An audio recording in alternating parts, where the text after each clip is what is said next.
Yeah, we are here on State Road 12, just east of Rio Vista, west of the McCollum River, at a 7-vehicle crash that is involving major injuries, and we can show you the destruction to a couple of these vehicles right there to the left of the State Road. You can see just how thorough the crash was on some of these cars. Cleanup is just beginning here, but the highway is closed on both directions. Traffic pretty deep on both sides here. Cleanup just beginning. All right, thanks, Johnny. It's still Salute to Armed Forces Night, and we have Navy veteran Kevin, who's here with his family.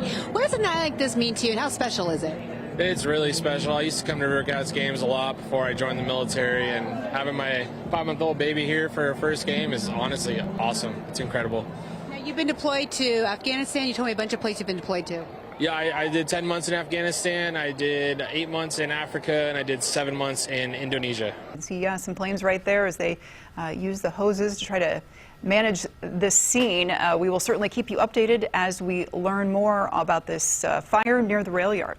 Well, Tony and Elizabeth, a powerful call for action out here today to end what some call an era of hate. A former Sacramento vice principal says she was blackballed and blacklisted, that she lost a new job because she spoke up. She says that she couldn't become a school principal after her resignation over racism went public. You won't catch Peter Cabral holed up inside his hot home. Oh, we're just going to go out there and take the board, little boogie boards, and float and just kick back and play some music. Sac Metro Fire knows many more will do the same along the American River over the Memorial Day weekend. From Zone 13 down to surface level, CBS 13 shows you how Sac Metro Fire trains to keep people safe. A lot of things that we're looking at for today is, has the river changed during this last winter? In some areas, the river may only be a few inches deep, perfect for wading, but Captain Mark Nunes warns poor swimmers may be in trouble in the wrong spot. So it drops off tremendously, really quick. So, without warning. Yeah. Nunes says this particular area is at least 20 feet deep. During the training, they're also looking for things that could interfere with a potential rescue. Ahead of Memorial Day weekend, what Sac Metro Fire also does is look for any troubled spots out on the water, like snags, a big problem for rafters. Near the popular Clay Banks area, Sac Metro Fire says there's a fast-moving channel where rafters can get swept away. A bigger problem is when people set out with the wrong types of flotation devices. This tube, it's got its main air chamber right here. Kent Hansen often hears of rafters needing rescue. The co-owner of American River Raft Rental says it started offering these 3-chamber floats. If debris punctures a side, it won't completely deflate. The branch is only going to make you lose air out of one of the 3 spots of that tube filled with air, so you have plenty of time to safely get to the shore. Back on shore, Cabral says he won't leave this behind. Everybody needs to wear a life jacket. They don't find bodies with life jackets on. Lugging fire hoses weighed down in heavy gear, firefighters from multiple agencies fought through thick smoke to save a piece of their own community. Oh yes, whenever you have this much disaster, it's very, it kind of puts a pit in your stomach, but at least we're here, we're helping, we're doing everything we can do. Salvation Army workers rushed customers out of the Modesto thrift store when a warehouse in the back of the building caught fire. It hurts to see something like this happen because so many people depend on the Salvation Army. The warehouse stored donations to be sold in the thrift store, and all that money goes back into the community. For people who have substance abuse problems and things like that, to help them get back into society. So it's this is a loss. This is a loss for us. And yet, even with that loss, they managed to bring light as volunteers showed up with a truckload of drinks and stacks of pizza, enough to feed roughly 100 firefighters. It just helps. The longevity of the calls, the night goes on, it'll get later.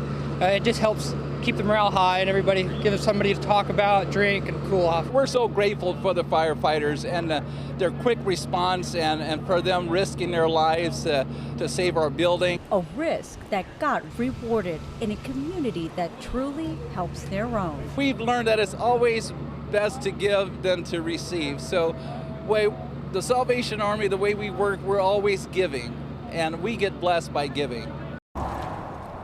Blue skies and partly cloudy. Hard to imagine Old Man Winter is waiting for travelers east on 80 Sunday. Yeah, it's waiting, yeah. So I'll drive very slowly and carefully. This Caltrans video shows slush building on the highway, creating slick conditions. Yeah, no, I was surprised. But visibility also a concern. A time-lapse video shows blowing snow covering Lake Tahoe. Traveling farther east, you can see weather conditions are deteriorating. We're in the stretch known as the mile ahead before chains are required. The biggest thing is just slow down. This Nevada man traveled to see family for Mother's Day. Upon returning home, caught off guard with no chains. My concern is they won't let me through without them. At one point, ice pelted the area as snowdrifts created a white-knuckle drive throughout the Sierra. Coming back, not so good. It started about 2 o'clock, flurries, and then we got to the Donner Summit. It was nasty. Come on. Ready to play after a pretty rough day. He had a lot more plastic, burned plastic on the top of his fur area, on his back, top of his head.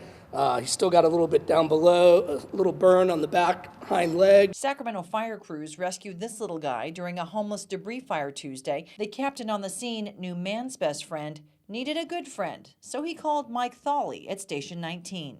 Said, "Do you want him?" I said, "Yes." Thawley is fostering the pup while Front Street Animal Shelter finds him a forever home, and he's already making himself pretty comfortable. Perked up pretty good after we gave some water, some food, gave him a bath, started picking off some of the plastic. And then yesterday, kind of personality started coming out, following us around, tail wagging. This isn't the first time Thawley has fostered a dog Cruz rescued. 5 years ago, he took in Chunk, an abandoned pit bull chained to a fence off Richards Boulevard. Chunk had no hair, had mange. Thawley is an advocate for pit bulls. He knew right away she was home, and that's where she's been ever since. He documented her journey on social media. We had well over 30 million people following Chunk. Donations into Front Street, donations to the bully rescues. Chunk had a 2-page article in Women's World magazine. Our crew got an award from PETA. He says it's a doggone shame someone would leave a puppy in such bad conditions, but hopes the rescue tells a tale of how people can help other rescue and shelter animals.